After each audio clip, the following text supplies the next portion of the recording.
for covering, and we pick up about 18 lines down or so, and we're in the middle of these psichas. Rava Pasach, the line starts with the word Hashem, Shahaya Lanu B'kum Aleinu Adam.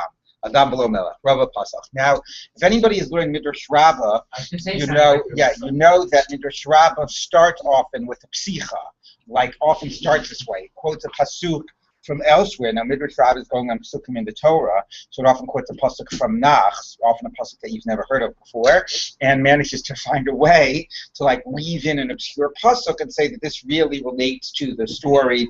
Find a way to sort of connect it to the story in the Torah.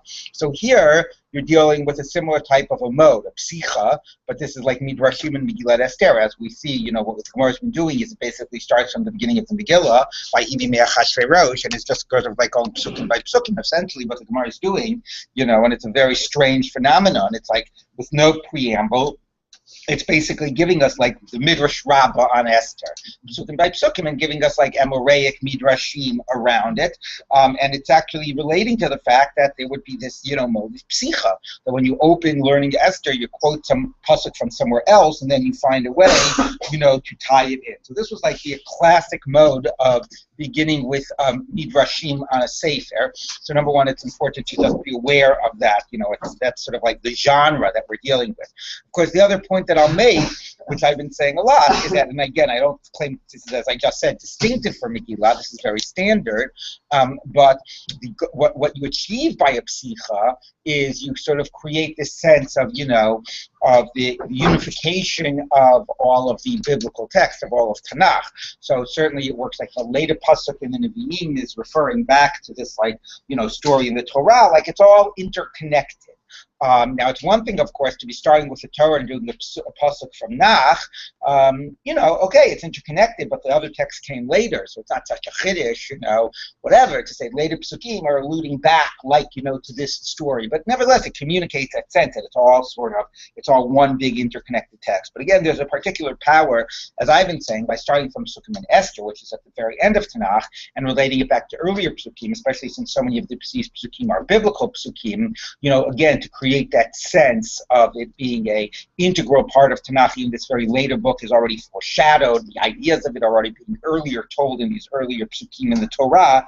So that's certainly one of the things that gets communicated through this mode of this psicha. So let's take a look where we pick up with Rava. Rava pasach pitcha laha pirshasa. Rava opened up the pitcha, the beginning of this parsha of Megilah, mehacha, from the following verse. Rabot tzadikim yismach ha'am, with the increase of the righteous, the nation will rejoice. And with the dominion of the wicked, the people will moan. When things were good for them, the entire city of Shushan was joyous and rejoicing. And when the wicked is, has dominion, the people will moan. And the city of Shushan was bewildered, was distraught. Rav Masna would open from the following pasuk, which is an interesting pasuk, because that pasuk sort of reflects an idea like of the sense of confidence. God is always with us whenever we call out to Him. Of course, the story of Purim was the sense that God was not close. First of all, God's name isn't even there, and there's this sense of imminent danger, and it's only at the very last minute that things get reversed. But okay, when you look at it in hindsight, you can say B'chol Kareinu Elav. At the time, maybe that wasn't necessarily the feeling, but at the end, even the story of Purim is, look, even in a time when God feels absent, we called out to God, and God was there for us.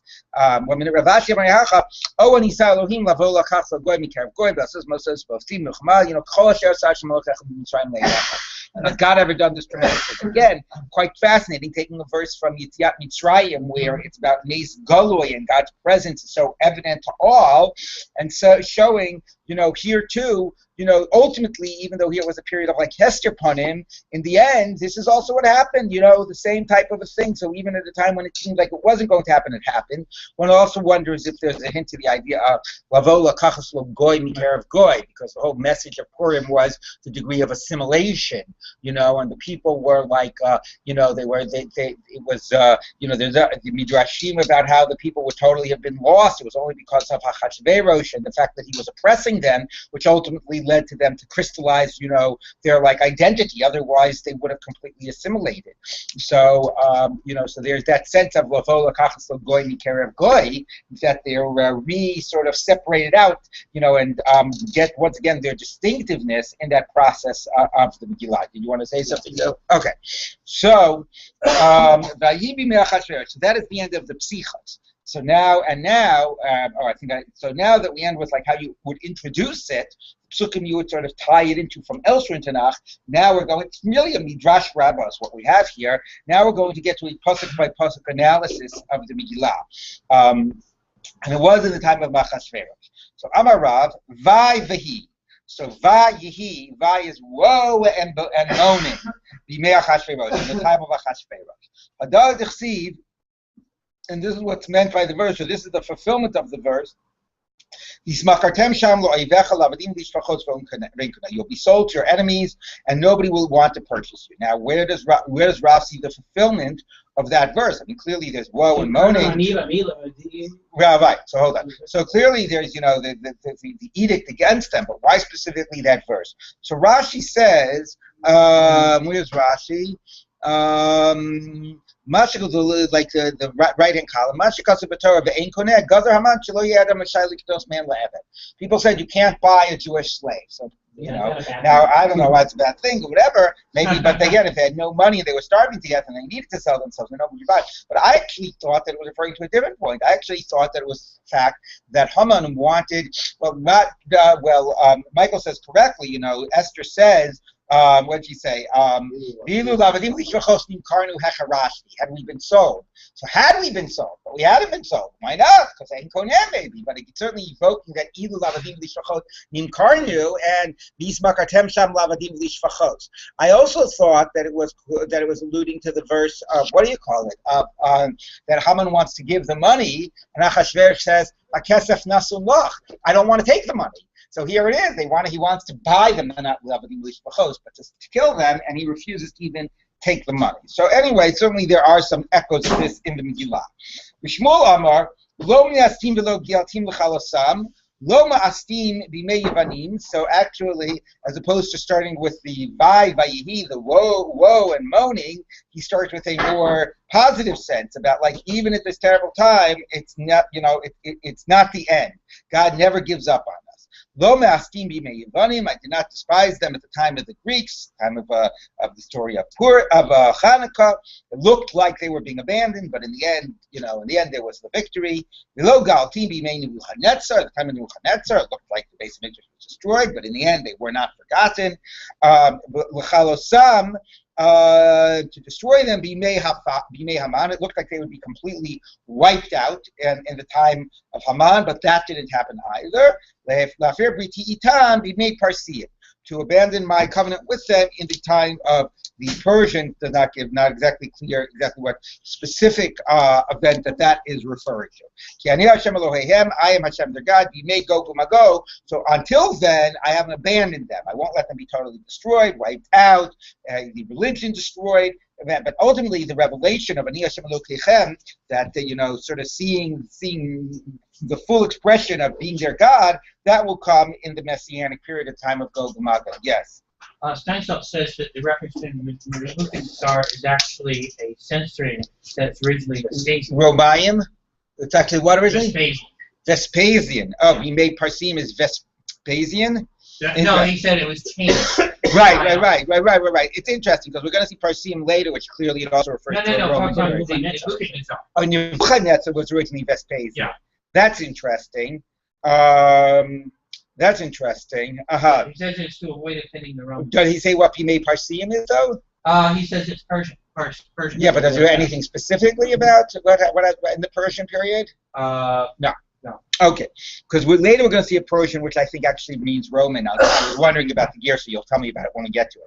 Okay, Tana we Tana Brisa lo me'astim b'mei Kazdim in the time of the Kazdeans. So here's where God has come, to sort of save us through the leaders that came at that time.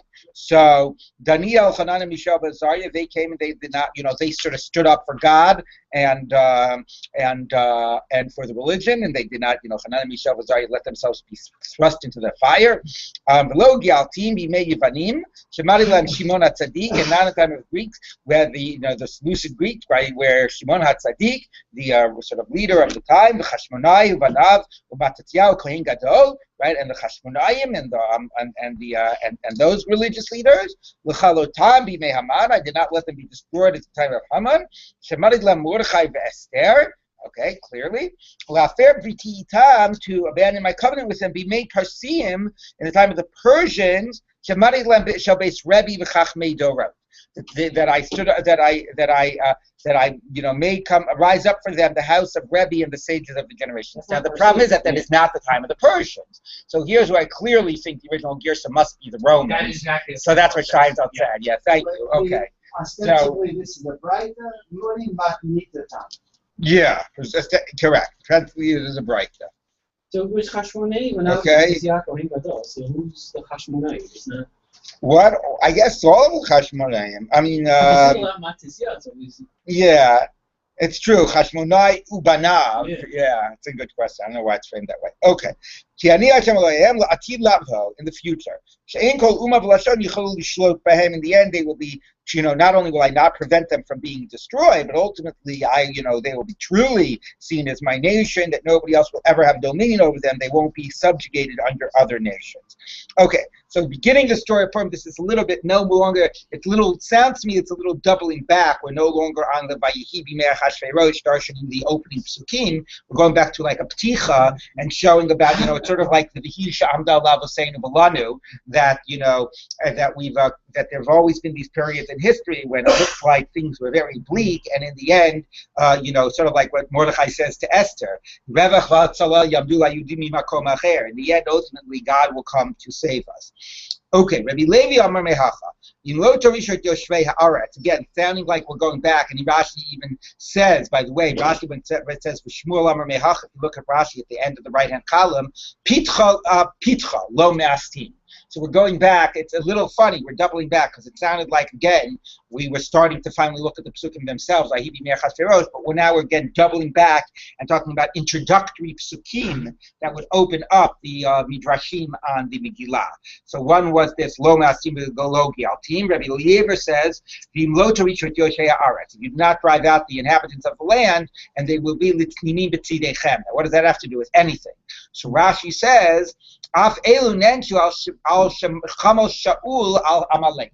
Because ultimately, this is all a continuation of the Amalek story, and that has to do with the war of Amalek in the land of Canaan, in the land of Israel. So ultimately, this is an end of that story and of what happened because he did not follow God's command. Sorry, what's this Mehacha that he's saying? He would open up the Pitcha. Again, we're back to Pitchas. We're not darshaning.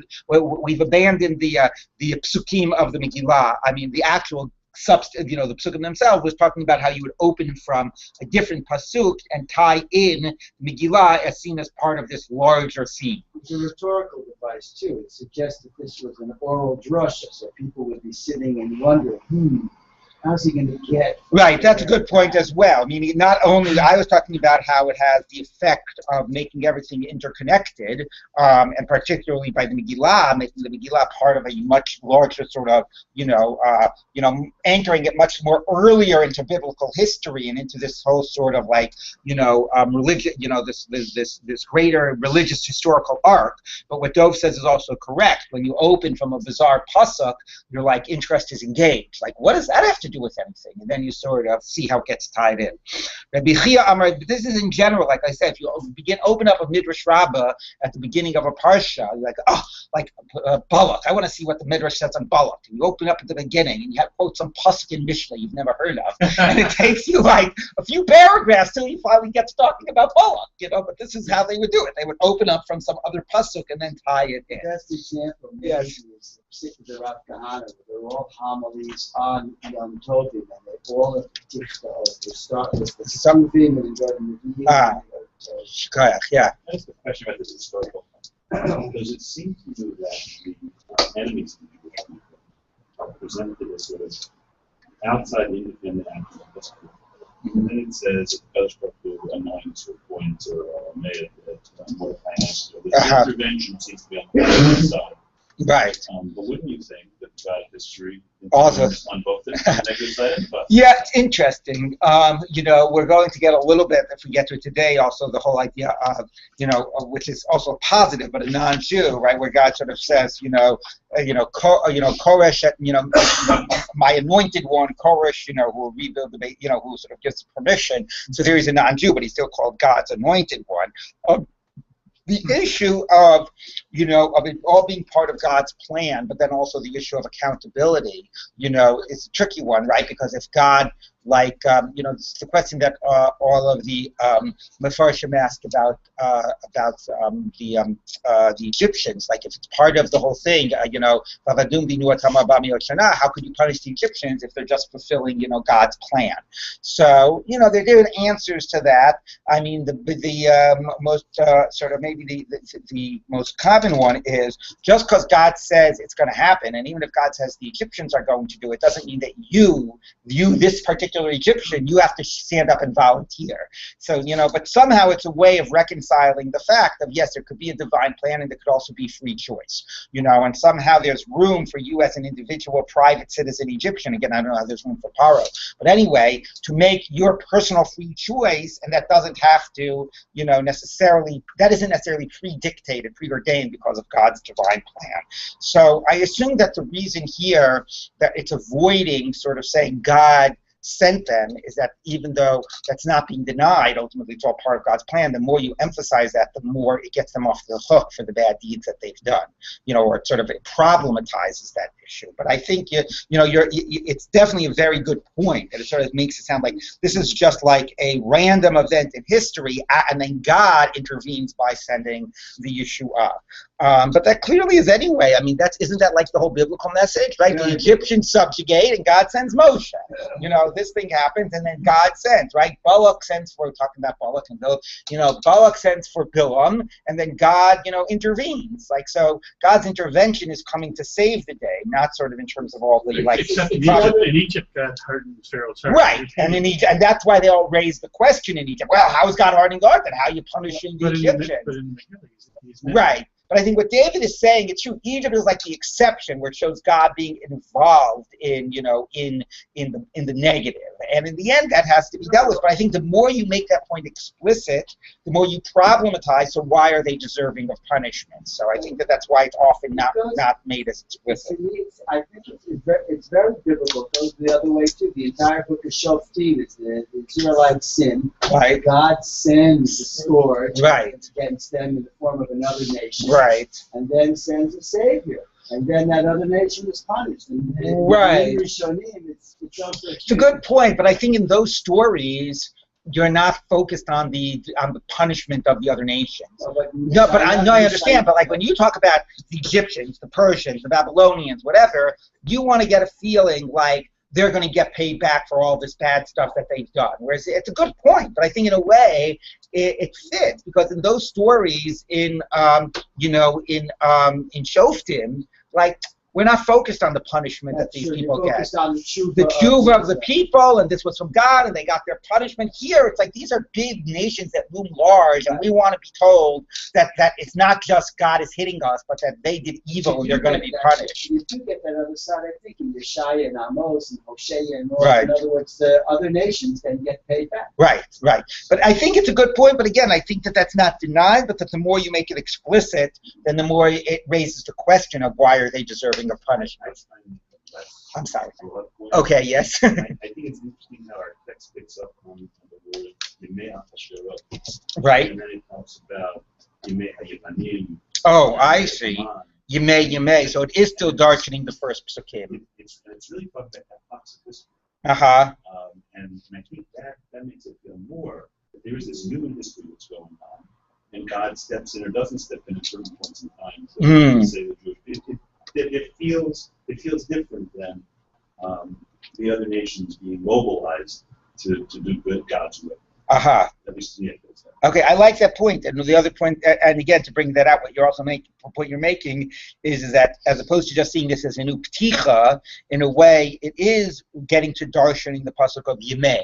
What he's actually saying is that there are Yemei, there are periods in history where God intervenes. There was this period where God intervened this way, and other Yemei, other periods where God intervenes. Okay, thank you. I thought you were going to say periods of history that were dominated. There are actors in history. Oh, that dominate, like Achashverosh and Parsiim, right. Yes. Okay, thank you. No, it's an excellent point. It's an excellent point. So David is pointing out that the point here is not just a pticha, meaning I was looking at the pasuk of lo mastim v'lo gialtim, which is like a pticha from a separate verse. But what David is saying is that what Shmuel might be doing is focusing on the word Yimei Achashverosh. There have been various periods of history. There have been the period of Achashverosh, the period of the Yevanim, the Yimei, the Yimei Parsiim, and always God, in these various periods, intervenes in these various periods of history. Thank you. That's very nice. Okay, so the Gemara says like this. Okay, where were we? Okay. We did Reb Levi, okay, now back to Achashverosh.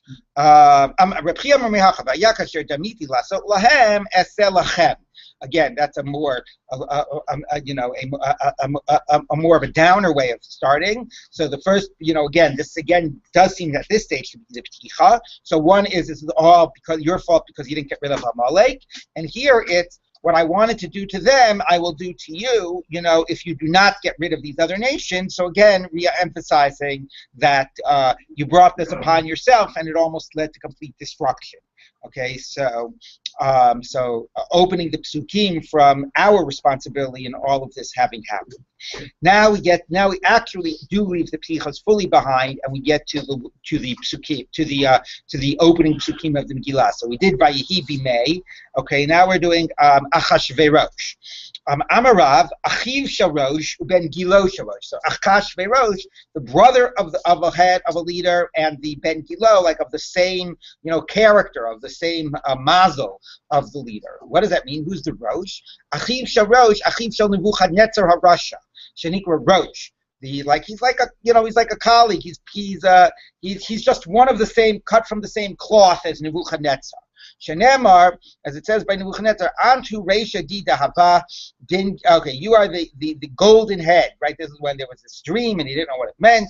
So it's and it was statue with a gold head, and that's Nebuchadnezzar. Okay, Ben Gilosha Rosh. Anyway, he's the Rosh. Who? So what does it mean? Of the same cloth, cut from the same cloth as the head. Who harag? Nebuchadnezzar killed. The Jews. Who? Achashverosh Bikesh laharag, wanted to kill the Jews. Who hechariv? Nebuchadnezzar destroyed the base of Mikdash. Who? Achashverosh Bikesh lachariv, wanted to destroy. Now, what does it mean? Wanted to destroy. So this is going to be the question of when do we place Achashverosh vis-a-vis the Bayis Sheni. So if you look at Rashi, 3 lines from the top in the left-hand column, lahachriv, Rashi says. Yasosha Yasad Zerubbabel b'Beis Hamikdash b'Mei Koresh lifnei Achashverosh K'mo Shomer b'Sefer Ezra.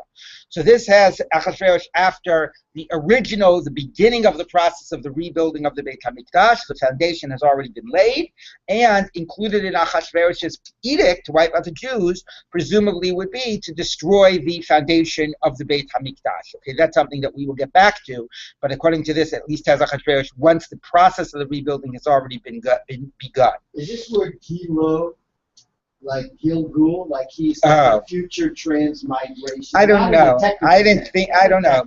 I couldn't answer that. I didn't think so. I mean, literally, Gil is an age, but I think it sort of means from cut from the same cloth is usually what it means, or it might have more metaphysical significance, like born under the same mazel type of idea. Yes. That Rashi there will replace Achashverosh as being fairly early in the Persian period, because Koresh allows us to start building. Right. Well, we're going to get to that. So hold off. We're going to get to that whole. Right. Well, Rashi says Bimei Koresh. Right. Yeah. Okay. So we're going to get to that. Okay. Back to the Gemara. Okay. Shenemar b'malchus Achashverosh b'tchilas malchuso. So the Gemara quoting the pasuk in Ezra. Kisvu sitna al yoshvei Yehuda Yerushalayim. They wrote a negative, edict against those that dwelled in Yehuda and Yerushalayim. And Rashi says that Sitna is that they were prohibited from continuing to build. So not even, or not necessarily, according to this, in the context of the story of Purim. Just Stam as a political act, this is locating it, even without the whole story of Haman and Purim, based on the Pasuk in Ezra. This is says Achashverosh, assuming it's the same Achashverosh, that they stopped the rebuilding of the temple. Shmuel says, Shehushkaru Pneim Shel Yisrael B'yamav Kishulei Kedar. Achashverosh is, so they are hushchru, from playing with reversing the shin and the chet. So the faces of the Jews came as black as like a bottom of a pot, because they felt that they were about to be destroyed. So it's not about Achashverosh, it's about the impact, about what Achashverosh has. Somewhat a little ties into the earlier Shmuel. Bad things are going to happen to you, God is going to save you. So it's sort of about us, being subject to these impending, periods of the oppression and disaster. And then, also the whole question is, are we, an issue that comes up for Chazal in the story is, does this motivate the people to do tshuva? And then God comes and saves and so on. So Shmuel is certainly focusing on the impact that this has on the people. Yes. Achashverosh is correlated historically with Xerxes. Is that correct? Yeah, I mean, I have never after Okay. Cyrus. Okay, you know what? Yeah, Cyrus is the first one that we really had. Yeah. After Cyrus. Okay. I've always found that. Can we wait? Let's wait till we turn the page. We will get more to dating in a bit if we get up to it. Okay. Rabbi Yochanan Amar Koshe Zochro Amar Ach LeRosho. Anybody who mentions Achashverosh says, whoa, to their head. They get a big headache. Ach Rosh, okay? Oi, to their head, okay.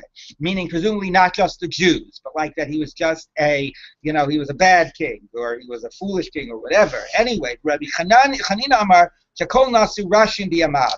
He made everybody poor. And again, not just the Jews. Shenemar Vayasam El Chachashverosh Mas. So you can't raise taxes even then. It was political suicide. And if you did, you got remembered forever for having raised everybody's taxes. Okay. Hu Achashverosh. Okay. So either it was very bad for the Jews, or he was bad for everyone. He is Achashverosh. What does it mean? Hu Achashverosh.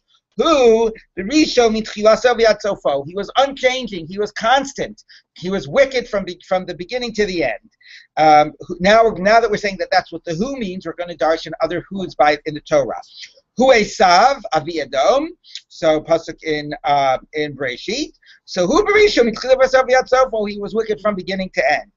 Hu Dasan Vaviram Bnei Eliyav. Right in the pasuk in Bamidbar. Hein Berisho mitchilasav yatzofo. They were wicked from beginning to end. Hu Hamelech Achaz, he is King Achaz. Hu Berisho mitchilasav yatzofo. He was always a wicked king. Avram Hu Avraham, pasuk you probably haven't heard, which is in Divrei Hayamim. Hu B'tzidko mitchilasav yatzofo. He was always righteous. Hu Aaron Moshe. He is Aaron and Moshe. Hein, or they, Hein, that's in the pasuk in Shmos. B'tzidko sam mitchilasav yatzofo. They were always righteous. David Hu Akatan. So he was the small one amongst the sons of Yushai. Now, what does that mean? That one needs to be explained a little. He wasn't always small. He became a king. So it means, the same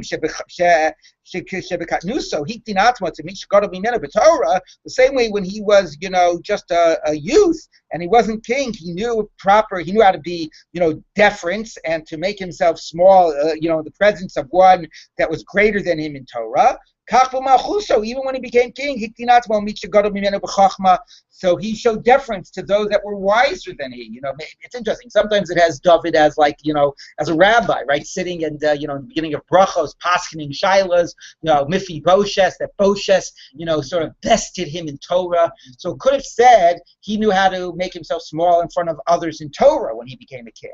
But in a way, the Gemara is, I think, saying even a bigger point. It's one thing to say, okay, I'm a king, I'm not a big Talmud Chacham. I defer to somebody who's a bigger Talmud Chacham when it comes to a Torah area. But Chachma is like judgment, wisdom, knowledge, right? Even there, he was, which is maybe you're a king, you should know. Even there, he was willing to show proper deference. Okay, Hamolech, so that's Hu Achashverosh. So we've said that he was always wicked, and he was a terrible king, or he was a colleague of Nebuchadnezzar. Who now?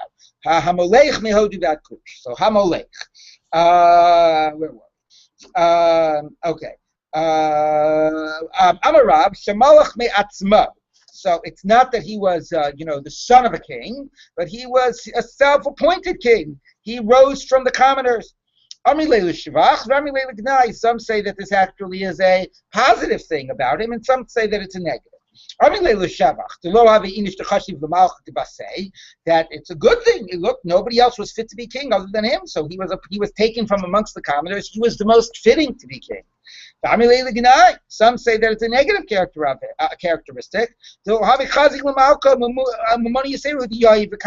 That he really wasn't fit to be king. He just gave a lot of money, maybe evoking what Chazal sort of knew in terms of the whole issues around, like the Kohen Gadol, about people could buy their way into important positions. So maybe he was chosen not because of his qualities, but he was just chosen because he bribed his way into it. Right? You used to be able to also buy the papacy. Wasn't that true? There were some Jewish popes. Oh, come on, that couldn't happen in politics. Okay, or religion. I don't know about Jewish popes, but there were definitely popes who bought the office, as they were high priests who bought. Well, I mentioned the high priests already. Okay, but all right. Anyways, all right. Okay, where were we? Okay. Okay. Behodu ve'Kush. So he ruled over from Hodu, from India to Ethiopia. Rav Vishmu, Chadam or Hodu b'sof olam, B'kush b'sof olam. They're at opposite ends of the world. The Chadam or Hodu b'kush kabi adori havitaymi, that they were right next to one another.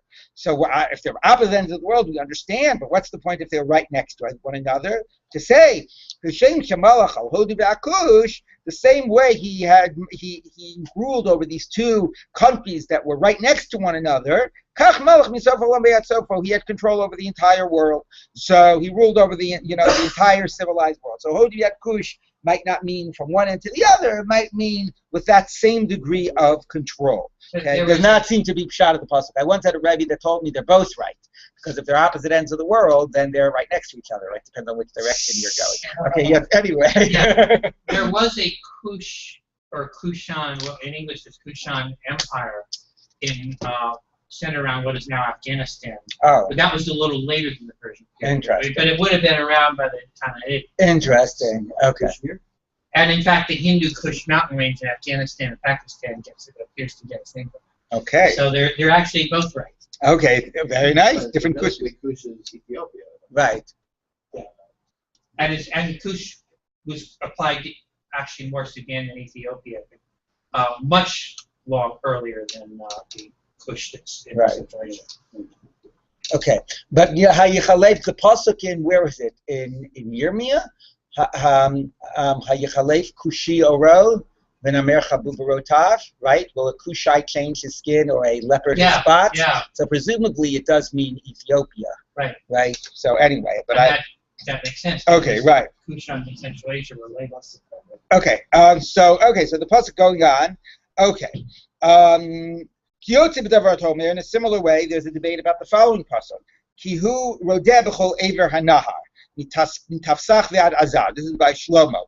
He had dominion over the entire Trans-Jordan from Tafsach to Azar. The entire. So what does that mean? Rav Shmuel, Chadamar Tafsach b'sof olam v'Azar b'sof olam. So here's Gaza right in the news. So Tafsach is at one end and Gaza Azaz is at the other end. Then he ruled over the entire inhabited world. They were right next to each other. The same way he had dominion over these two places, which are right next to each other, he had dominion over the whole world.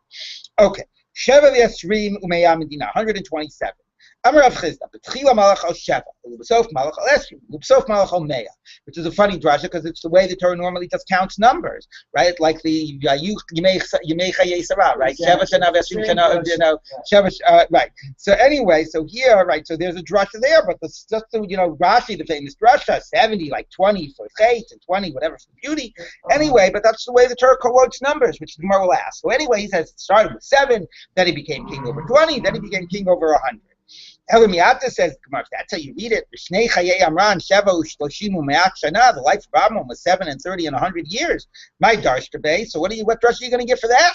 If you're going to darsh in the separation of the numbers. So no. Shani Acha the cry you say. No, here we can make the drasha because it's a superfluous.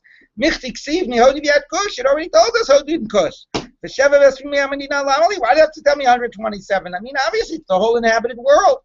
So Shema Mino L'Drasha, it must be for Drasha. I mean, not, it certainly makes it a little bit more graphic when you list the number, but okay, the Gemara wants to make this Drasha. It's not even clear what the Gemara wants to get out of this Drasha. Like, what do I care, if he worked his way up?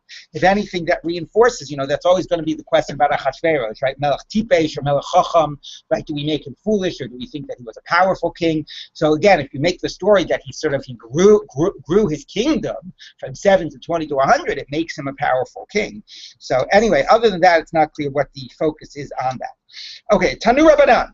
Now that we're speaking about him ruling over the whole world, we're going to extrapolate, expand upon that a little bit, move away from the psukim for a moment, from the psukim of the Megillah.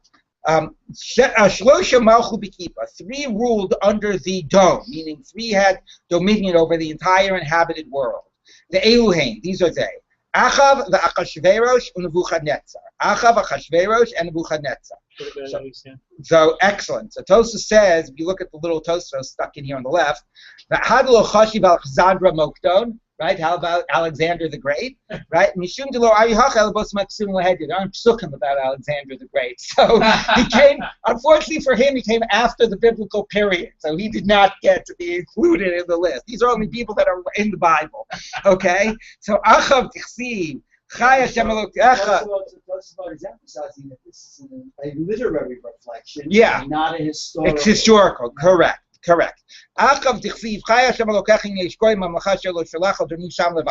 is by Eliyahu that stopped the rain, and he said, my master, the king, said to every single nation in order to seek you out, and he made them swear. He made them take an oath that they don't know where you are. If he did not have any power over these other nations, so how could he get them to take an oath about whether they saw Leo? Obviously, he was able to, exert his influence over these other nations. It doesn't literally mean he ruled over them, but okay, that's the way the Gemara is understanding it. Nebuchadnezzar, Tichsiv, the side has the regulars like Sherlo Yavdu Oto at Nebuchadnezzar Melech Bavel, Beta Sherlo Yitain et Tzavaro Ba'o Melech Bavel. So anyway, every nation has to serve him and put their neck through the yoke of the king of Bavel. Achashverosh, Hadamar, Achashverosh, like we said, Hodi Yad Kush, Wait Sofa Olam Yad Sofa. Okay, so Gemara says Vitu Leka. So now the Simon here, Shin Samach Daled Chaf, Rashi tells you what they stand for. Shlomo, Sancherev, Daryavesh, Koresh. So we're going to ask, how about those other 4 kings? Didn't they rule over the whole world as well? So let's take a look. Are there no others? Va'ika Shlomo. How about Shlomo? Right? We just said, right? Mitafsach v'Adazah.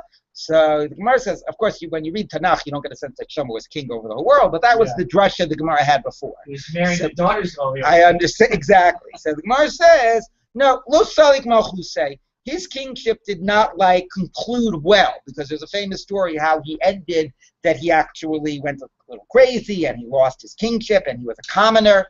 So the Gemara says, it's a story in Gittin. So the Gemara says, that's good if, according to the one that says he started as a king and he ended as a commoner. So he didn't end his life as a king. That in the end, after he had that period of, having been a commoner, he once again became king. What can you say? So Gemara says, no. So Shlomo wasn't counted not because he wasn't ruler over the whole world, but because he was even more than ruler over the whole world. He was in a category all by himself. He also had dominion not only on the lower realms, but on the supernal realms, over the Shadim and all those other stories. The throne of God. So just like God, he had dominion not only over the physical lower world, but even over the metaphysical world as well. So he's in a category by himself. Okay, so the Gemara says, "V'havei Sancherev." How about Sancherev? T'chsiv mi b'chol Elohei aratzot ha'ela asher hitzilu et artzam yadi. Who from all these other nations have saved their land from me? So Sancherev clearly conquered the world. The Gemara says, "Ha'iku Yerushalayim b'lo kavsha." Yeah, but the end of the story is that he doesn't conquer Judea and Jerusalem. So Ha'ika Daryavesh. How about Daryavesh? T'chsiv Daryavesh Malka kasav l'chol amemaya umaya v'lishaya. Daryavesh the king wrote to all of the nations and tongues, that live in all the lands, that your peace, much peace unto you. So anyway, if he's writing to all the nations, presumably because they're all under his dominion, the Gemara says, no, no, He only had 120. He didn't have 127. Because the verse says, Shvar kadam dayavesh. It was good in front of Dayavesh. Vehikim al malchusa la'achar pashtanaya, and he put over his kingdom for the various provinces. Me'av esrim, 120. It doesn't say 127, so he didn't get the entire civilized world. Okay, V'haika Koresh. How about Koresh? T'chsiv Kamar Koresh Melech Pras. So says Koresh, the king of the Persians. All the kingdoms of the land God has given me. He's just praising himself. You can't take his word for it.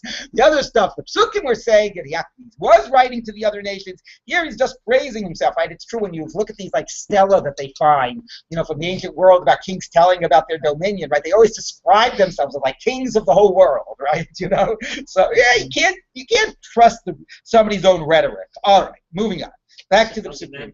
What? Yeah. Right. It's just dust now, but he was once the greatest. The greatest king ever, right. Okay. So by Yamim Ahem, okay, in those days when the king of Achashverosh sat on his royal throne, in the year 3, he made a Mishtel Chosar Avavada. So what is it? Was it when as soon as he became king, or did he wait or year 3? So Amar Rava, so said Rava, my Krisheves, what does it mean when he sat on his throne? So it means after he became settled, meaning he wanted to make this big feast when he started, but Kisheves, he needed to first feel confident and wait 3 years, and then he made this big feast. Now, why did he have to wait 3 years? What was he feeling confident about? So now we're going to get to the dating of it, okay? So Omar, he said the following, Balshetzer Choshav V'tar. Belshazzar did the math, computed, and made a mistake. Because the whole idea is that both in Yirmiyahu and in Daniel, it says that the redemption from the first destruction will come after 70 years of exile. Mm-hmm. So the Gemara understands that these kings that came after, the Persian kings, Belshazzar and then Achashverosh or whatever, these kings knew these prophecies, they did the math, and that they were the reason that they sort of had the confidence that they did to, as we'll see, do what they did, was because they figured, look, the prophecy did not come true. Okay, and as with all prophecies, it was intentionally ambiguous, so they got the math wrong. All right, so let's take a look. So Belshazzar, he did the math and he made a mistake. I'll compute and I won't make a mistake. Magi, what's meant by this? Because it says in Yirmiyahu, when it's filled for Bavel 70 years, then I will remember you and bring you back. And when it's fulfilled for the destruction of Jerusalem, 70 years. So 2 prophecies about 70 years. One measuring from the destruction of Jerusalem, the other from Bavel. Not exactly clear what that means, Bavel, and whether these are the same numbers or not, the same starting point. So let's take a look. This is what Belshazzar did. Choshev Arbain v'Chamish Nebuchadnezzar. He figured, look, Bavel means when Nebuchadnezzar became the king of Bavel. That's the beginning of the dominion of Bavel. So when Belshazzar there was king, it had been 45 years from Bavel, from Nebuchadnezzar. The Esrin v'Chlas to Avil Merodach, 23 from the king that followed, Avil Merodach, that gets you to 68. The Tarti Didei, and 2 years that since Belshazzar had been king. Hashivin, that made 70 years, and he figured, they haven't been redeemed. The prophecy didn't come true. Now I can do what I want. I don't have to be afraid of God. The prophecy didn't come true. This is Belshazzar, not Achashverosh. He took out the vessels of the Beis HaMikdash, and he used them. Okay, and now and then we're going to see, and then he was smitten dead in the middle of the night. Okay, but that's the story of Belshazzar. Now, just to give you, to let you know where this is going, right? When we read the Megilah, we read, V'kelim shonim, in a different nigga, right? V'kelim shonim, because according to the Medrash, those were the kelim of the Beis HaMikdash. Why were they different vessels? Because they were using at the party the kelim of the Beis HaMikdash, which is a repeat of the sin of Belshazzar. So he did the same thing Belshazzar did, thinking, I'm not going to get trapped, I'm going to do the math right this time. So now we're first showing how Belshazzar had done this. Okay, so let's take a look. So now we're going to figure out how you got this, 45 and 23 and 2. Okay. Nebuchadnezzar minalan darbaim v'chamesh shanim malach. How do you know he was 45 years king, Nebuchadnezzar? The Amar Mar, because we taught galu b'sheva, galu b'shmona, galu b'shmonasrei, galu b'tshasrei. So, based on different verses in Tanakh, it says that that they were sent into exile. We'll see which exile. There were multiple exiles, but in the process of the Beis Hamikdash being destroyed, or above Nebuchadnezzar taking over. So one it says it happened in the 7th year, and one in the 8th year, and then it says in the 18th year and the 19th year. So let's see what this means. Galu b'sheva l'kivush Yehoyakim. So Galut Yehoyachin.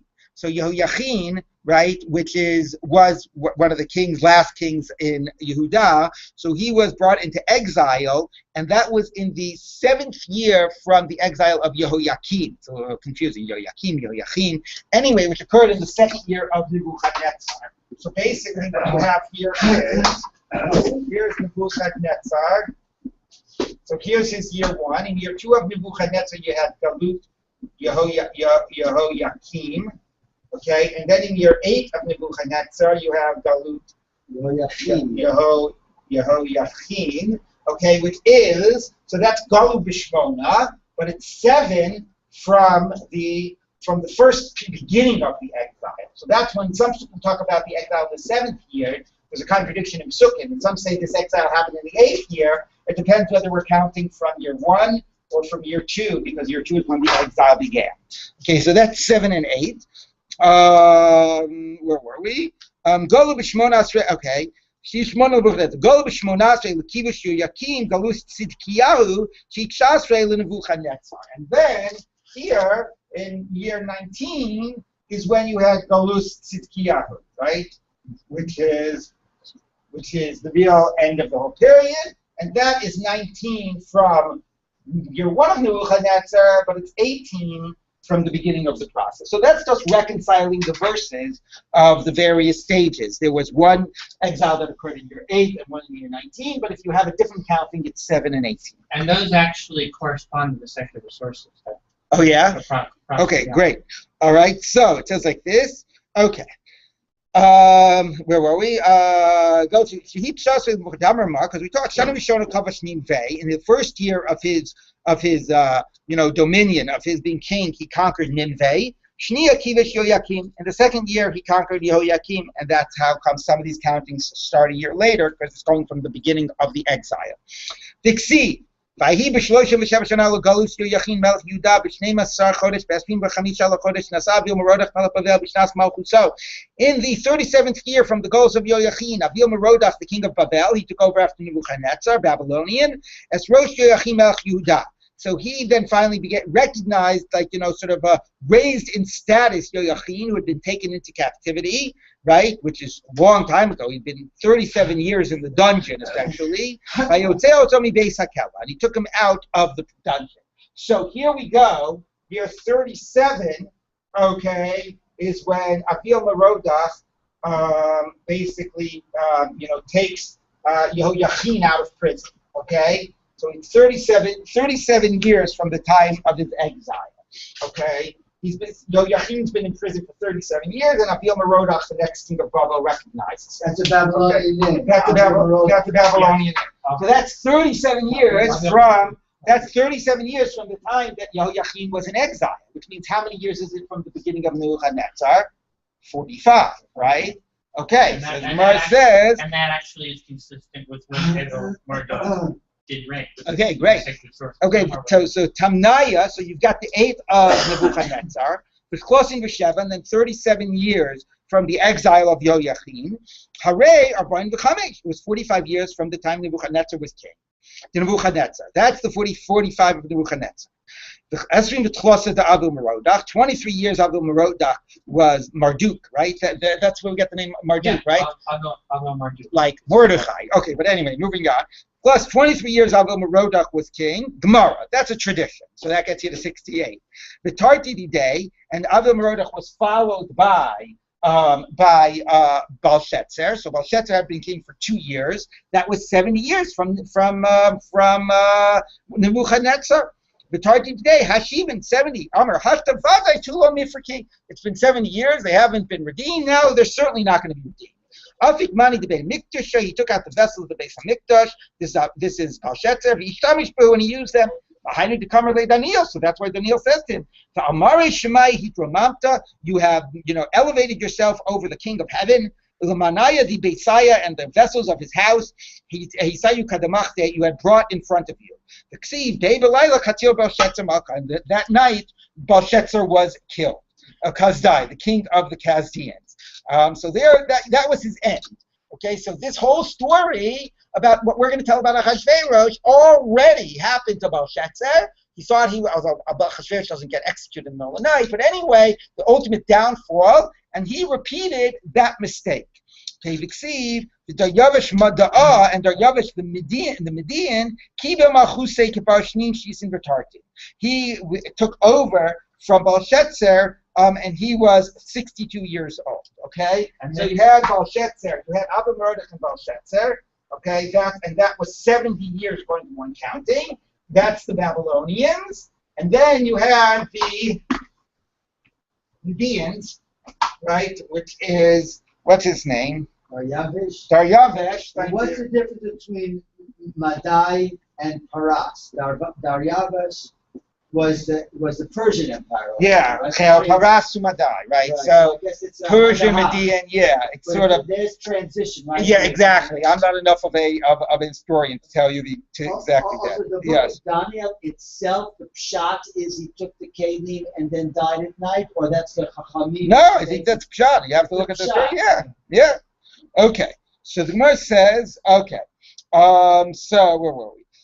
Kazda. Okay. Kazda.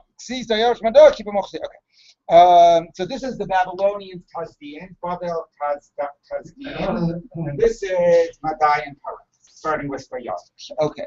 So the stuff later on is not consistent with, let's say, Moshe. okay, and now we'll just start that. Amar, so Achashverosh said, "Iu mitatai." Belshazzar made a mistake. Ana chashiv nevelo te'ina. I'll do the computation and won't make a mistake. Miksiv l'malchus Bavel. It doesn't say 70 years from the beginning of the kingdom of Bavel. LeBavel ksiv, 70 years from Bavel. So what does Bavel mean? My LeBavel, Legos Bavel, the exile of Bavel. Because remember, the pasuk in Daniel said Harvos Yerushalayim. The destruction of the Jerusalem, which did not start when Nebuchadnezzar became king. So it's 70 years from the exile. So exile, he's going to assume the exile is going to mean Yehoiachin. Of course, you could say the exile is Tzidkiyahu down here. Yeah. Okay, but he's Even going worse. to say, no, it starts from the exile, which is here, which means it's going to be 8 more years until the 70 years are up. Okay? So Kamna Batzirin, how many years did he fall short? Tamni, 8. So then, for those extra 8 years that now it's going to take for the 70, Chada de Belshazzar, 1 year of Belshazzar, because it was his 3rd year that this event happened. The 70 Belshazzars were up in his 2nd year, so this is Belshazzar's had a 3rd year. The Chamesh to Daryavish the Koresh, and now it assumes that the entire reign of Daryavish and Koresh was 5 years. Okay, so that's 5 and 1 is 6. Okay. Vitarti today, 2 years of Achashverosh is 8. Hashivin, that was 870, counting from Yehoiachin. Hashivin, even the Chazi, the Malu, Shivin, Ifruk, 7 years came up and they weren't redeemed. Now they will not be redeemed. And he repeated the sin of Belshazzar. Afik mani de Beit Mikdasha. He used the vessels of the Beis Hamikdash. That's the Kelim Shonim. The Shtamish Behu, and he used them. Bas Satan came to Satan, Veriki Beinehem, and sort of danced amongst them. Baharik is Vashti. Right, it's interesting, right? Here they were in the party. What was the result of the party? The result of the party was that they started acting a little crazy, and it led to Vashti being killed. So ultimately, that was his downfall. Wasn't he died, but Vashti died, and that ultimately began, allowed for Esther to get in and allowed for the Purim story. Although it is funny, right? Because Belshazzar gets really punished. He gets killed. What happened by Achashverosh? Achashverosh doesn't suffer any punishment, meaning Haman's thing got reversed. But what was Achashverosh? The only punishment is Vashti got killed. Okay? So it's obviously clearly of different proportions. On the other hand, that he wasn't the nation that conquered, that destroyed the Beis Hamikdash.